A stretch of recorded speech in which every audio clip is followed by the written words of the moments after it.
Zari and Safi. Now, I'm so excited because we're at our featured presentation.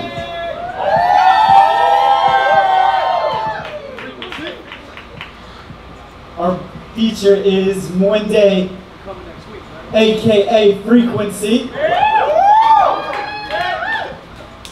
a Women of the World Poetry Slam finalist, an individual World Poetry Slam finalist, a National Poetry Slam finalist. She came here all the way from New Orleans, Louisiana to read poetry for us. We're building energy, we're building energy, we're building energy. Please give it up for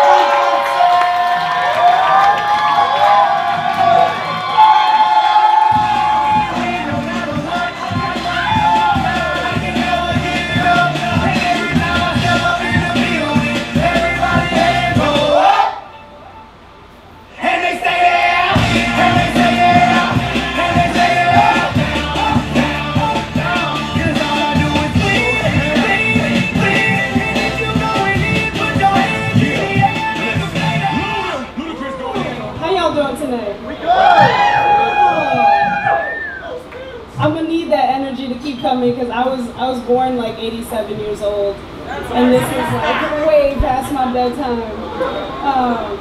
No, seriously, and then I'm the like cool Benjamin Button where you like age backwards. Like I was like 87, 88, 89. I'm at like 102 right now. It's a lot. But thank y'all for having me out here. I'm really excited to be here.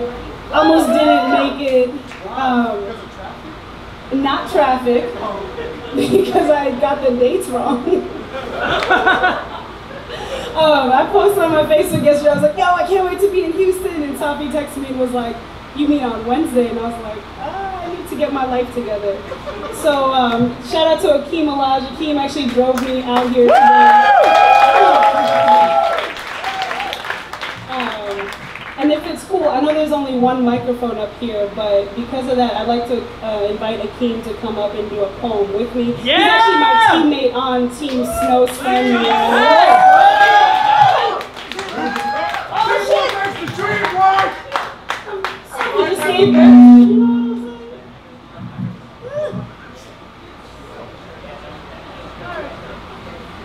check, check, check, microphone, check. Oh shit! So,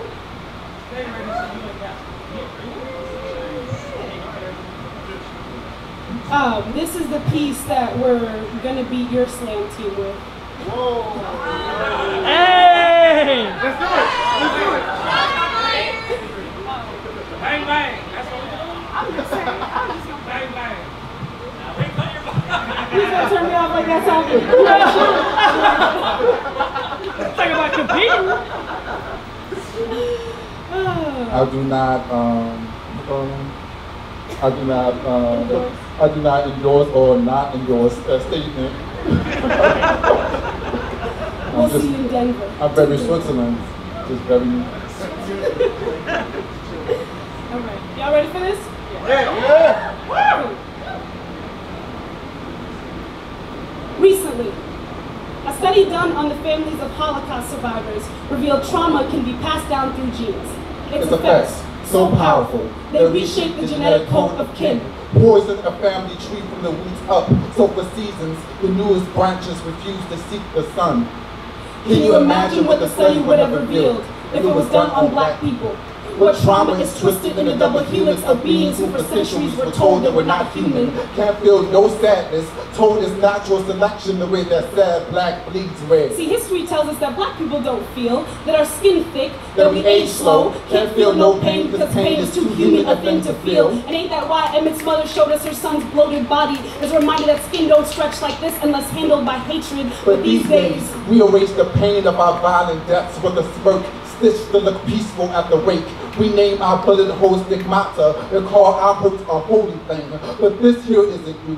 We have always masked the depth of black pain and death, refuse to see it as a living thing in life. So much so that black people have gotten used to bleeding even after surface wounds scar, have confused hardening as healing, have made being strong more important than being okay. I remember when my mother said, black people don't need therapy.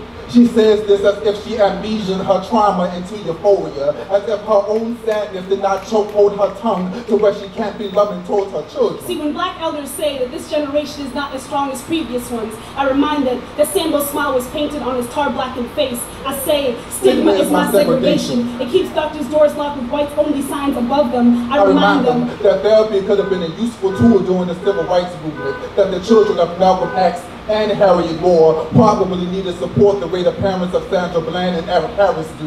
I remind them that asking for help is just as much a measure of strength as not needing it. Of how elders have said that they regret not healing generations hurt within themselves, but they tried to do so for an entire country. See, if therapy is about getting help for past traumas, it should be the first demand on black people's list of reparations. Should come with a gift basket with 40 acres and a mule of justice for inflation and a roadmap back to the honest hill that my ancestors once knew. But these days, we are trapped along the borders of Western thought. They give us white pills so we don't collapse beneath the weight of our black thoughts. But they never address the reasons our family trees have sadness. Don't ask why depression eats at our barks like parasites, why our roots are rotting, or why we were ever planted in this poison soil in the first place. See, when people say, black people don't need therapy, I hear the quote, it is not a measure of health to be well adjusted to a profoundly sick society. I hear that history is repeating itself from the auction block. Our feelings have never been worth anything to the minstrel stage. Who wants to see a sad nigga dance to the poplar tree? Even dead niggas know they still gotta smile to the streets of New Orleans. This country can't mourn when it never wanted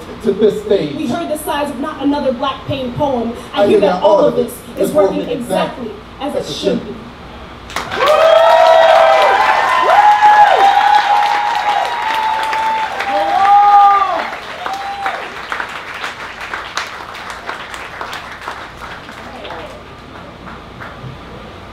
I'm not known for happy poems. I'm just gonna put that shit out there. I get that. And I say that because I think it's important too that Akeem says this a little bit in this poem, where we talk about this like mythical happy Negro that people like want us to be, which doesn't really allow us to live in the fullness of our experiences as black folks in this country.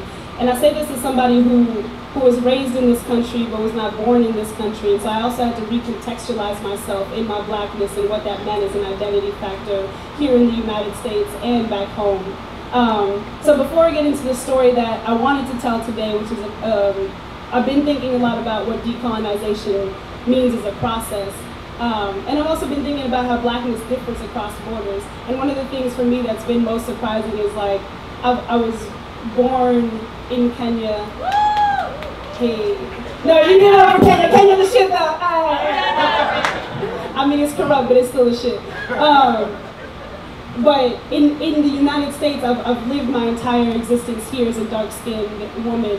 But when I go back to Kenya, I'm actually light-skinned. And so one of the identities that I've been writing through in the United States has been that of a dark-skinned woman, and it's a narrative that I don't necessarily carry in the homeland that I come from. So I want to do this poem for dark-skinned girls here and across the world, and then we'll get into the decolonization piece. Is that cool? Yeah. All right. Y'all know who Lil' Kim is? Yeah. Y'all remember like a year ago when she posted those pictures on her Instagram? I shouldn't have to say anymore. They spoke for themselves. And aside from that, there was an entirely different narrative that came out that was like, yo, did everybody see Lil' Kim? Like, she's fucking ugly, this shit is crazy, and oh my God, black women, you need to understand how beautiful you are, even though we've all been in a process of making you not believe you're this beautiful, we're not gonna be accountable to that. So I wrote this poem in the spirit of really remembering and reflecting upon what it meant to grow up a dark-skinned woman in this country.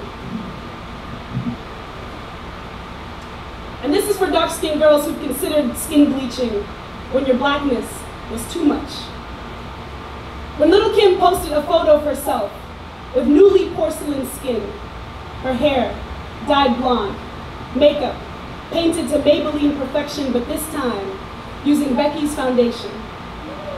We called her unrecognizable, disgusting, a muppet, a hot mess. But the most repeated thing that was asked across the internet was, what happened to Lil' Kim? See, we who have lately been under the spell of black girl magic seem to have forgotten a time when a girl in this shade of skin wore the darkest of curses. To see this skin abracadabraed out of every beauty magazine. Self-esteem poof behind smoke and mirrors that distorted our black back to us as ugly. Confidence cut in half by the soft tongues of lovers who only saw this dark flesh as meat to be consumed. See, as a young woman, Little Kim was the first sex symbol I saw my skin in. And as we both grew up, I realized that was the only way that allows dark-skinned girls to be seen. They measured our worth by the size of our assets, but never in the full weight of our humanity. I guess Little Kim, like me, learned early how uneven the scales always seem to fall when measured against skin that is lighter but holds more weight in other people's minds.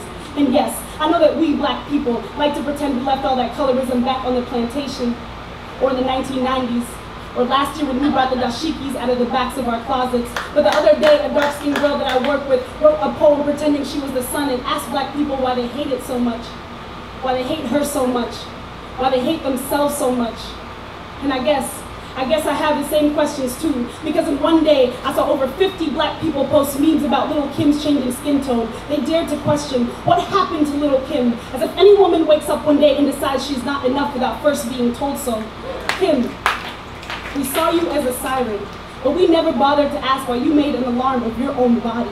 We pretended not to hear you when you wailed. I have low self-esteem, and I always have. Guys always cheated on me with women that were European looking, women that left me thinking, how could I compete with that? Being a regular black girl wasn't good enough. Dear Little Kim, we can no longer pretend we don't know what happened to you, because it happens to so many regular black girls in this country. We listen until one day we look in the mirror, and instead of seeing ourselves, we see every ugly thing that's ever been said about being a black girl. We absorb it into this black hole skin. We settle into the background of the night sky, doomed to forever envy the brightness of the stars, even if we could swallow them whole with our brilliance.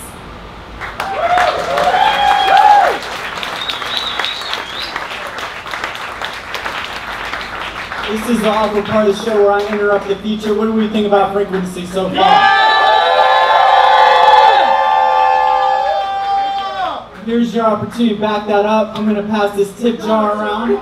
We want to give her enough money to make it back to New Orleans, but then also back again to visit us. So I'm going to pass this around, let her keep going on with their set. Oh, that's right.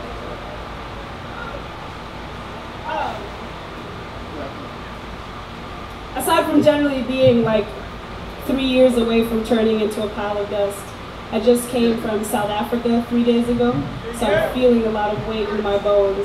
And you think like, yeah, South Africa, that shit was dope. That shit was weird as shit, y'all. Like, it reminded me more of the United States than it reminded me of my own home country of Kenya. And a lot of that has to do, I think, with the proximity to whiteness. So South Africa is a country, in my own lifetime, I was born in 1991, they received their independence in 1994. And I don't think when we talk about colonization that we really think about how urgent and recent some of these experiences are for people. So 1994 is like, that's just over 20 years ago, you know? What'd you say?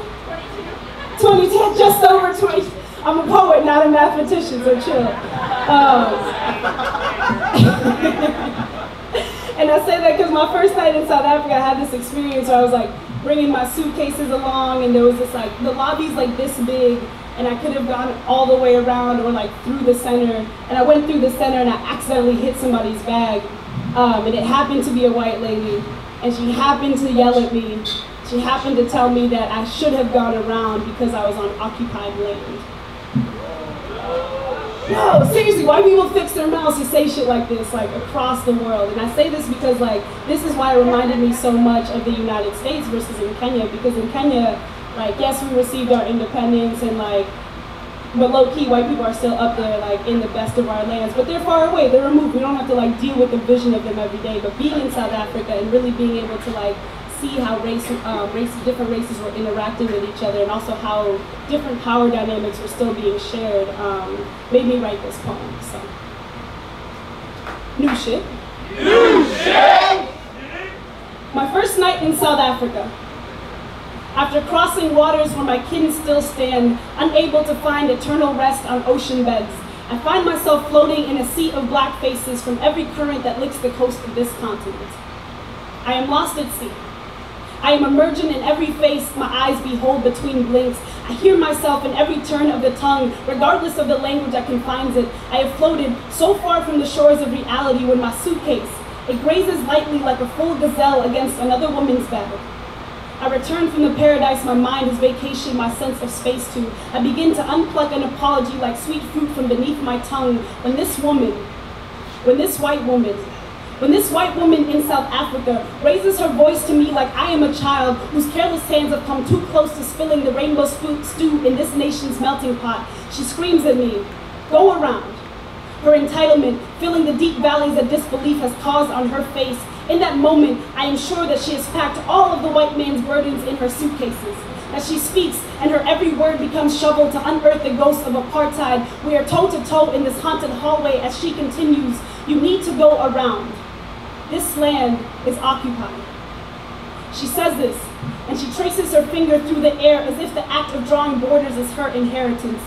It is not lost on me that I am here for a summit to break down borders, and this relic, she reminds me of how many borders exist beyond the maps that they've drawn on our lands, how to them, our very beings are borders able to be crossed with no consequence. This woman, she is the prodigal daughter of colonization. She has returned to her father's gluttonous feast on our land. I wonder if her ancestors told her to speak down to me like mine compelled me to stand up to her. This land, she says, is occupied. As if I did not already know this. As if I too do not come from a place where whites have taken to the point that they and even we believe it is theirs to hold in their soft hands that have never worked this land, only overseen our bent and broken bodies. I open my mouth, and decades of displacement, they fill this hotel lobby. The bellboy, his mouth, it falls agape at my audacity. My spirit, it shatters at his silence. And this woman, she tells me that this land is occupied. As she says this, my brother's eyes, they beg me to wear my quiet like a coat in this South African winter, and I consider his request in my mind. But my body, this body, it remembers, and it refuses to go back to a silence that colonization once forced down my grandmother's throat. The same silence that too many of our children hold in their, to learn to swallow like saliva. From the corner of my eye, I see my South African sister shift. I realize that her body, it remembers too. I watch her mouth transform from a body part to a blessing and tell this woman so simply, "Shut up. Who are you?" To me, she says, "Let's go one day. This is not worth our time."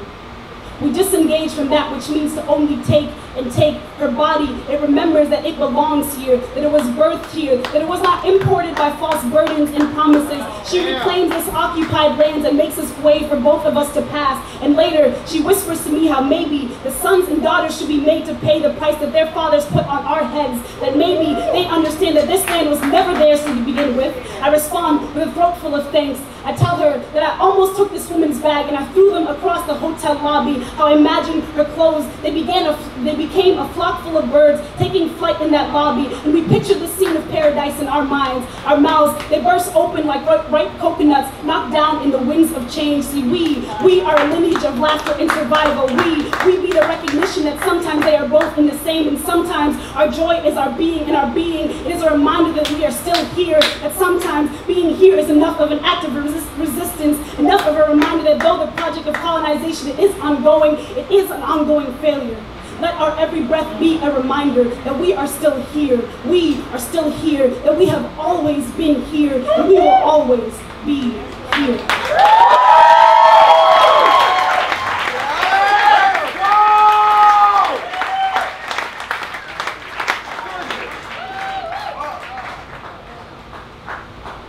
Oh, Lord.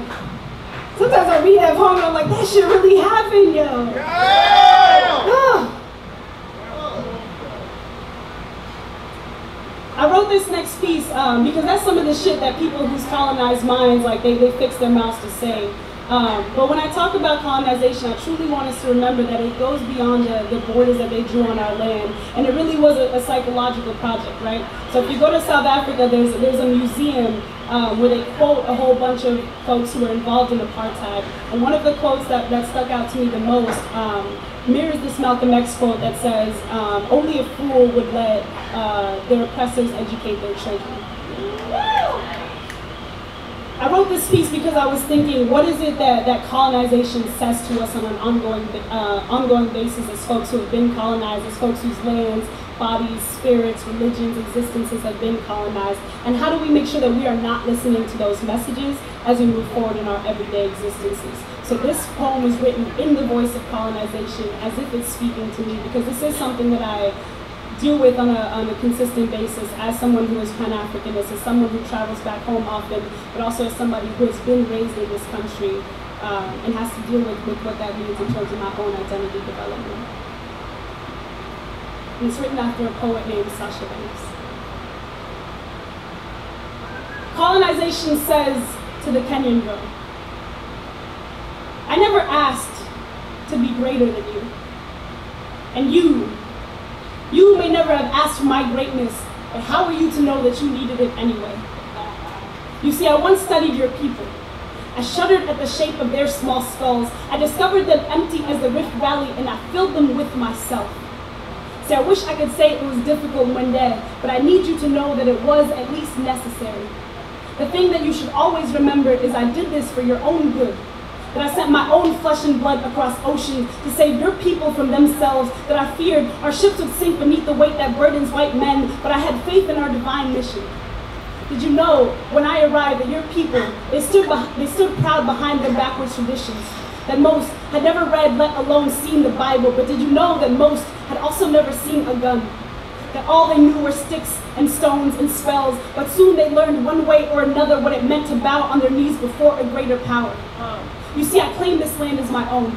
I built a solid foundation in the master's home using Kenyan bodies as bricks and broken promises as mortar. And to this day, your people, they still give me their bodies in disease and war and greed to fortify my home. And I know you like to think yourselves resistant, convinced you can decolonize your mind when the deaths of tens of thousands of Kenyans could not even decolonize this land. But I need to remind you of those who resisted.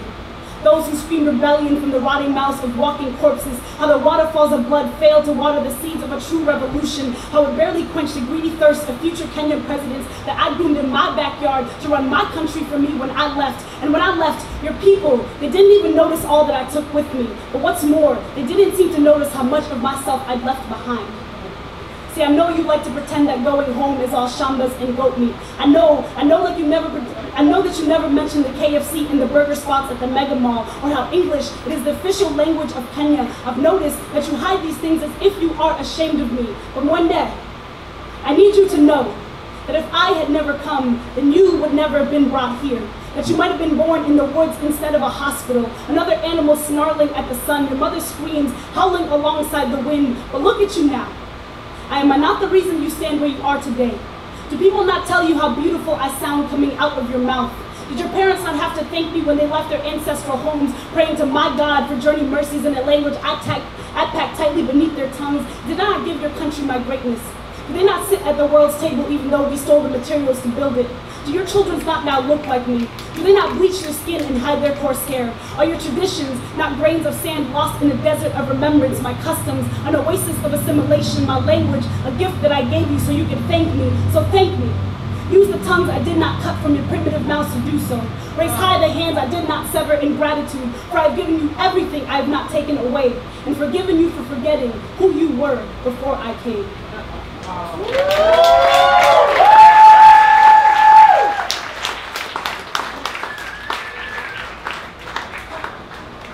Can I do 2 more poems for y'all? Go ahead. Yeah. Please.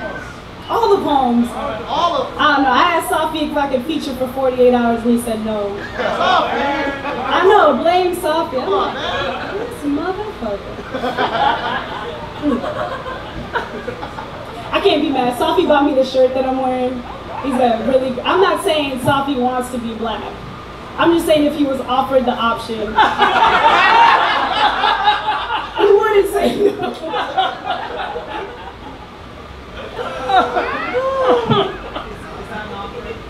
It's not an offer.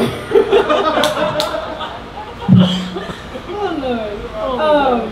This next piece actually, it took me like a year to write, and Akeem can attest to this because he kept being like, yo, you told me you wrote that religion poem and I still haven't heard it. You like this poem? Really? I was about to dedicate it to you in the most petty kind of fucking way. I still gonna do it. This poem is dedicated to Io. The first time I read it in public was in New Orleans, and Io had actually come down to do a show for us. And he did this beautiful piece that was like, religion and my God and da-da-da, and I was like, this is my poem, Io. Don't even have a name, it's so petty. It's just like, it's called To Io, my religion poem.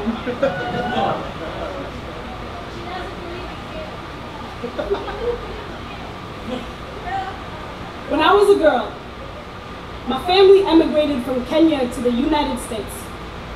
New country, new people, new language, but the one thing that remained was the presence of my Savior, Jesus Christ. This didn't surprise me. I grew up knowing that my God was everywhere, that he saw everything. I believed him to be a benevolent being whose image I was created in, even as I looked up at his portrait hanging in so many Kenyan homes, a frame full of blonde hair, pink and pale skin, eyes, a light blue piercing enough to draw blood, an image so holy, but one that did not allow me to see myself in my Creator. But as a child, it didn't matter. I believed in the word of God. I read it like a love letter that he wrote me. I saw the preacher as the postman speaking my deliverance each service until one day in Sunday school, we were wrapping English Bibles for poor kids in Botswana when I wondered, in what language did God listen? Did he hear my prayers clearly in Swahili? Did he hear me better now that my amens were sent up in a foreign man's tongue, a foreign man whose face looked more like his blue-eyed son I'd seen growing up? I thought maybe we sent English Bibles because his ears, they tasted the sweet sound of prayers better when spoken in this language. I know, looking back, it sounds like a silly moment to start questioning your faith, but that day, I learned that once the seed of doubt was planted, its roots will always thirst. I began to read about God. Each page a raindrop of history. Lost my religion in floods of understanding, but I grew closer to divinity. And eventually, branches on this tree of drought spread so wide that they blocked out even his blinding light. It was around the same time that I realized the poor kids I'd sent Bibles to were poor, partly because of how that Bible had been used. See, when the missionaries came to Africa, Christianity swept our lands like a biblical plague. Our firstborns, they were smothered under the cover of night. Our waters, they flowed red and full, swollen like the bodies of stolen daughters. We were left in the darkness of colonization for 8 decades. We became a continent of Jobs, promised salvation but seeing suffering tenfold from those who came claiming grace with belting gospels of genocide, from those who beat tradition from elder tongues and called it tight, from those who called losing our culture a tax for finding salvation in Christ. And ain't it funny how they used their God to justify the taking of what ours and blessed us with for centuries. How they claim to introduce God to our lands when our lands were even their humanity. See, Jomo Kenyatta once said, when the missionaries arrived, the Africans had the land and the missionaries had the Bible. They taught us how to pray with our eyes closed. When we opened them, they had the land and we had the Bible. Do you see how swiftly they pull wool from the land of God over our eyes? The greatest lie colonialism ever told was that it brought God to Africa. Yes, they brought their Bibles, but they did not bring God to our lands. Yes, they brought their churches, but they did not bring God to our land. Yes, they brought their guns, but they did not bring God to our land. What they brought was an image made to justify the breaking of our bodies like communion bread, a false idol that to this day I still see hanging in so many Kenyan homes, a frame full of blonde hair, pink and pale skin, eyes, a light blue piercing enough to draw blood, to have already drawn blood.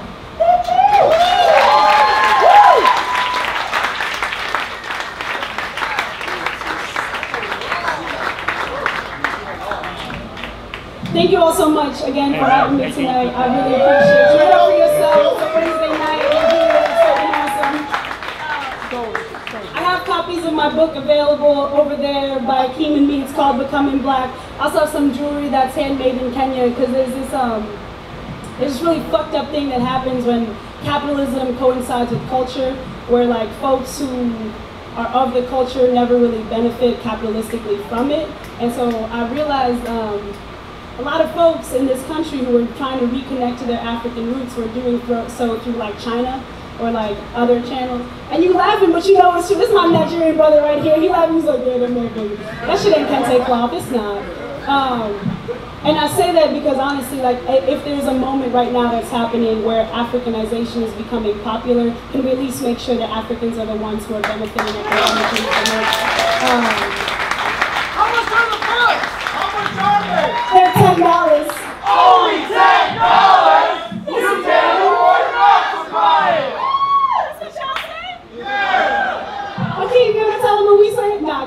phone. He's like, well, I'm ready to go. So, I'm selling shit right now. you want to tell him what we say when we do the books? What you say? I'm sorry, I was halfway. That boy done. We say only $10. That's damn near free. It's not, but you should still pay for them. So I want to do this last poem for y'all. Thank y'all so much for having me here. Thank you for Love you. Oh, thank you. Lessons on being an African immigrant in America. Also for Iowa, apparently.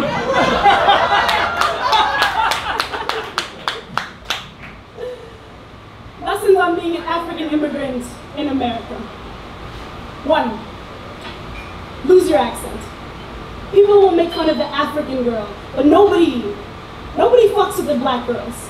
Even when young, we can be so angry. 2.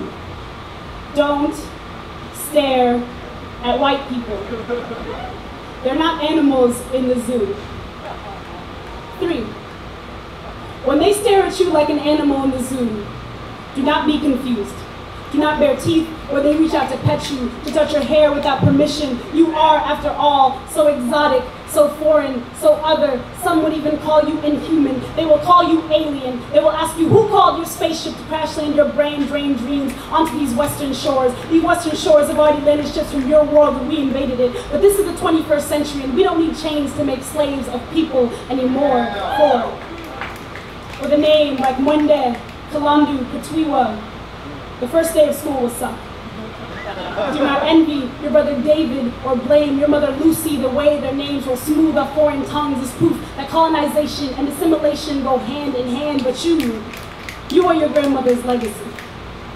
5. When black people tell you, you aren't really black, remind them how Amadou Diallo's dead body looked no different than any other black persons in this gradual genocide. And I know you may not call it that in this country, but believe me when I say we know what genocide looks like, we know what it sounds like. It's white lies telling families that they are enemies. We are identical twins separated at birth, now strangers. The hardest thing we will ever learn is how to replant a family tree whose fruits are exploited and whose branches bore nooses. 6. When nearly 300 of your West Coast kin go missing and Americans claim them as our girls.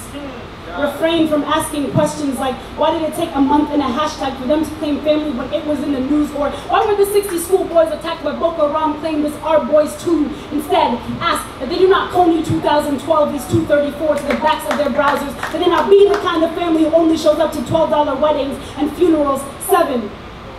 If people ask you if you're upset, because you're on your period, the week Al-Shabaab attacks a mall in your home country, do not marvel at those who think blood only comes out of holes that the body has formed naturally. 8. When you realize that you are powerless to stop your metamorphosis from the African girl to the American girl, every time you break free from Western cocoon and fly back to your roots, resist the urge to remain pupa in the silk of stolen conference. Confront the turbulence that will shape your journey with the truth that you are no longer sure which place is home and which is more foreign to you. Thank y'all very much.